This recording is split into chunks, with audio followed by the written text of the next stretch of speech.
স্বামী স্ত্রীকে ফোন দিয়ে বলল, আজকে আমার আসতে লেট হবে কারণ অফিসে আমার জরুরি একটা মিটিং আছে। এই বলে ফোনটা রেখে দিল এবং সে গিফটগুলো নিয়ে সামনে এগোতে লাগলো। কিন্তু যে স্ত্রীকে বলল যে আমি একটু অফিসের কাজে ব্যস্ত আছি, সেই স্ত্রী দেখতে পেল আর বান্ধবী বলল, দেখেছিস আমি তোকে আগেই বলেছিলাম এই ছেলের স্বভাব চরিত্র ভালো না, তুই এই ছেলেকে বিয়ে করিস না। তুই আমার কথা না মেনে এই ছেলেকে বিয়ে করলি, এখন পস্তা। নিশ্চয় এই ছেলের অন্য কোনো মহিলার সাথে সম্পর্ক আছে। স্ত্রী পিছনে পিছনে ফলো করতে লাগলো আর লোকটা খুশি মনে গিফটগুলো নিয়ে সে দরজার দিকে যেতে লাগলো। স্ত্রী পিছনে পিছনে চলে আসতে লাগলো আর যখন স্বামী গিয়ে দরজার সামনে দাঁড়াইলো, স্ত্রীও পিছনে নিল।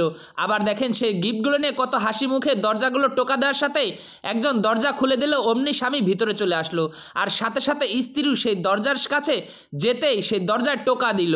আর দরজার টোকা দেওয়া মাত্র কিছুক্ষণ পর একটা বয়স্ক মহিলা দরজাটা খুললো।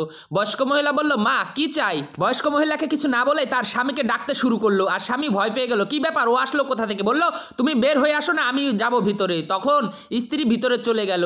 তখন স্বামীকে বলল, এসব তুমি কয়দিন যাবত করছো? আমাকে বললা তুমি অফিসের কাজে ব্যস্ত আছো আর তুমি এই বয়স্ক মহিলার বাসায় চলে আসছো, তোমার চরিত্র এত নিচে চলে গেছে। স্বামী তখন অসহায়ভাবে নিচে বসে পড়ছে আর স্ত্রী জিজ্ঞেস করলো, বলো এই বয়স্ক মহিলার সাথে তোমার কি এমন সম্পর্ক যার জন্য এত সুন্দর সুন্দর গিফট নিয়ে আসছো?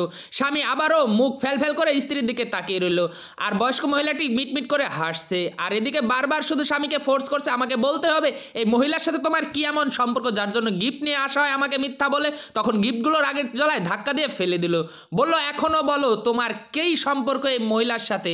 তখন এই বয়স্ক মাটি চুপ করে আর থাকতে পারল না, তখন বলল, ও আমার জামাই হয়। ছেলেটি তখন বলতে না করলো মুখের ইশারায়, তাও বলল, না আমাকে বলতেই হবে। বলল, মা আমার মেয়ের সাথে ওর বিয়ে হয়েছিল, দেখতে অনেক সুন্দরী, আমার মেয়েটা খুব ছোট্ট, কিন্তু সে ভাগ্য বেশি দিন সুখ টিকে রইল না।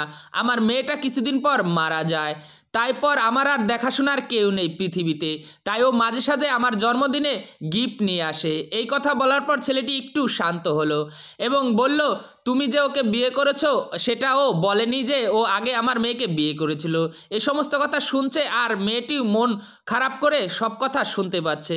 তখন স্বামী মন খারাপ করে স্ত্রীর দিকে তাকিয়ে আছে এবং বলছে যে, তোমরা জানো আমার মেয়ের অনেক কপাল যে এত সুন্দর একটা হাজবেন্ড পেয়েছিল, কিন্তু উপরওয়ালা আমার মেয়েকে সেই সুখ বেশি দিন দেয়নি, যার কারণে তুমি তোমার স্বামীকে নিয়ে চলে যাও আর আমার কোনো গিফট চাই না, আমার আর জন্মদিনে কোনো গিফট চাই না।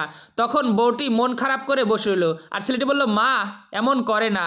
তখন গিফটগুলো সেই চেয়ারের উপর আবার তুলে তখন বলল, এই নাও তোমাদের গিফট, তোমরা এই গিফট নিয়ে এই বাসা থেকে চলে যাও, তুমি আর স্বামী, আর জীবনে এখানে এসো না। তখন মেয়েটি আর কিছু না বোঝে বলল, মা। তখন মা ডাক শুনে ছেলেও অবাক হয়ে গেল। তখন বয়স্ক মহিলাটা বলল, কি বললা, আর একবার বলো। বলল, মা। আর মা কথা শুনে সে অবাক হয়ে গেল যে এত সুন্দর একটা মানুষ হতে পারে। তখন বলল, তুমি কি মা বললা? হ্যাঁ। বলল, মা।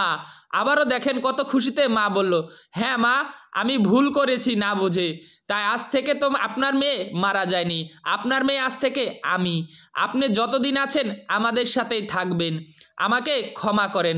স্বামীকে বলছে, তুমি কাঁদছো কেন বোকার মতো? তুমি আমাকে এটা বললেই তো হয়ে যেত, তাই না? আমি কি মাইন্ড করতাম? আর আহার মা, আর কোনোদিন আপনাকে একা একা থাকতে হবে না, আপনি আমার মায়ের মতন আমাদের বাসায় থাকবেন। মা তখন অনেক খুশি হয়ে গেল। প্রিয় দর্শক, এই ভিডিওটি ভালো লাগলে অবশ্যই শেয়ার করে দিবেন।